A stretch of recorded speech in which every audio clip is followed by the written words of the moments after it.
Hello, I'm Kimberlie Acosta. Welcome to the Native News Update. It's Wednesday, April 27th, and many of the stories you hear here can be found at our website, IndianCountryNews.com. And here's the news for the day from the Associated Press and other Native news sources. The federal judge overseeing the $750 million settlement in the Keepseagle versus Vilsack class action expressed concern over the selection of 4 banks in which the plaintiffs' lawyers want to invest money before checks are cut to potentially thousands of beneficiaries. The plaintiffs' lawyers proposed splitting investing about $600 million in Bank of America Corporation, Wells Fargo and Company, Citigroup Inc., and PNC Financial Services. A 5th bank, owned by a Native American tribe in Oklahoma, would receive about $18 million. At a hearing in the case April 25th in Washington Federal District Court, U.S. District Judge Emmett Sullivan criticized the selection of the 4 major banks, saying the plaintiffs' team failed to fully examine the use of Native American or minority-owned banks. The settlement does not require judicial approval of the banks. The lawyers pitched the plaintiff's proposal to the judge not to ask him to evaluate the merits of the selection, but to apprise him on the designation process.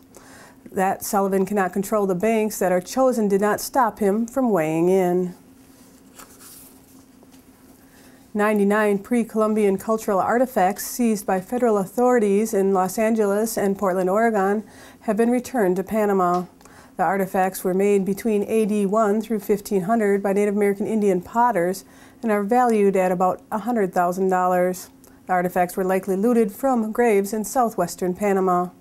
Sadly, the thefts and trafficking of cultural artifacts is one of the oldest forms of organized cross-border crime, said Immigration and Custom Enforcement Director John Morton. While seizing, forfeiting, and repatriating cultural artifacts like these is indeed reason for celebration, our long-term goal is to reduce the incentive for further destruction of ancient tombs and temples, where so many of these objects are dug up and chiseled off and pilfered. The case began in 1998 when Panamanian investigators tipped off U.S. federal authorities that a Panamanian official was smuggling pre-Columbian artifacts out of Panama and into the United States out of shipping containers. Those items were returned to Panama. Investigators also found that items were being sent to an American professor. Authorities said the professor agreed to turn over 99 artifacts.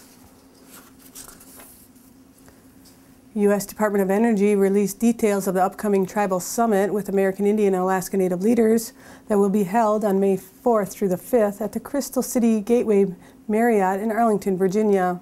The summit will build on Secretary Chu's continued commitment to partnering with Native Americans to support the development of clean energy projects on tribal lands that will help reduce energy use, limit carbon pollution, and create new jobs for tribal communities across the country. Secretary Chu has invited the leadership of all 565 federally recognized tribes, as well as national and regional tribal organizations, to attend the summit. Speakers include Secretary of the Interior Ken Salazar, EPA Administrator Lisa Jackson, White House Deputy Assistant to the President of Energy and Climate Change Heather Zekel, and White House Domestic Policy Advisor Kim Teehee. For more information, you can visit energy.gov/IndianEnergy/Tribal Summit. In a spirit of repentance, the United Methodist Church is making good on a pledge to support a learning center at the western site of an 1864 massacre of Native Americans led by a Methodist minister. The UMC's General Commission on Christian Unity and Interreligious Concerns, based in New York City, announced that it has donated $50,000 to the National Park Service for developing a center at the Sand Creek Massacre National Historic Site in Colorado. The donation will be used to fund research materials and other public education initiatives. The donation is the latest in a series of acts in which the 12 million member denomination has apologized for the actions of Colonial John Shivington, a Methodist minister who led a November 29, 1864 attack against members of the Cheyenne and Arapaho along the banks of Sand Creek. Some 165 people, most of them women, children, and the elderly, were killed. As a result of the massacre, Cheyenne and Arapaho abandoned all claims to what was then the territory of Colorado. The UMC is preparing for a formal act of repentance to Indigenous persons during the meeting of its top legislative body, the United Methodist General Conference, to be held April 25th through May 4th, 2012, in Tampa, Florida. Several officials with the U.S. Department of Education were in Wisconsin April 27th, consulting with school leaders about issues facing American Indian students. The Urban Indian Listening and Learning sessions have been underway since 2010, when the department visited states such as Alaska, Washington, South Dakota, and Arizona to gain more understanding about the achievement gap between Native American and white students.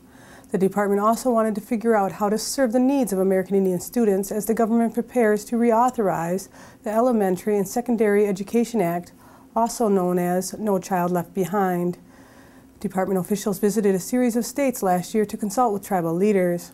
This year's stop in Wisconsin comes after a consultation in Denver, Colorado. The officials head to California next.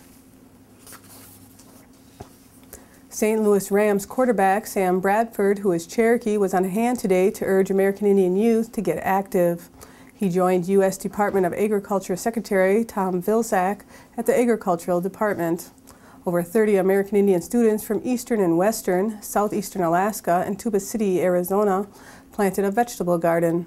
The garden has a variety of vegetables that are indigenous to North America. Bradford, the first Native American to win the Heisman Trophy, assisted in planting the garden called the Roots of American Agriculture at the headquarters People's Garden. Bradford and Vilsack were joined at USDA by Robin Shaper, Executive Director of First Lady Michelle Obama's Let's Move campaign, National Congress of American Indians Executive Director Jacqueline Johnson-Pata, Keith Moore, Director of the Bureau of Indian Education, and Janie Hipp, Senior Advisor to Secretary Vilsack with the USDA Office of Tribal Relations.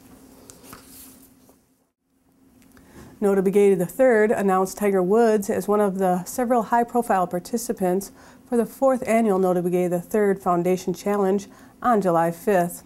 Woods will be joined by PGA pro Ricky Fowler, Dallas Cowboys quarterback Tony Romo, and Sam Bradford of the St. Louis Rams. The event will be a two-person team, best ball 18-hole shootout to raise awareness and funding for the improved health and wellness of Native American youth on Indian reservations nationwide. 3 additional names from the world of sports and entertainment will be revealed at a later date. Proceeds from the tournament go directly to benefit the Notah Begay III Foundation. More than $2.4 million has been raised in support of the Foundation's mission through the first 3 years of this event.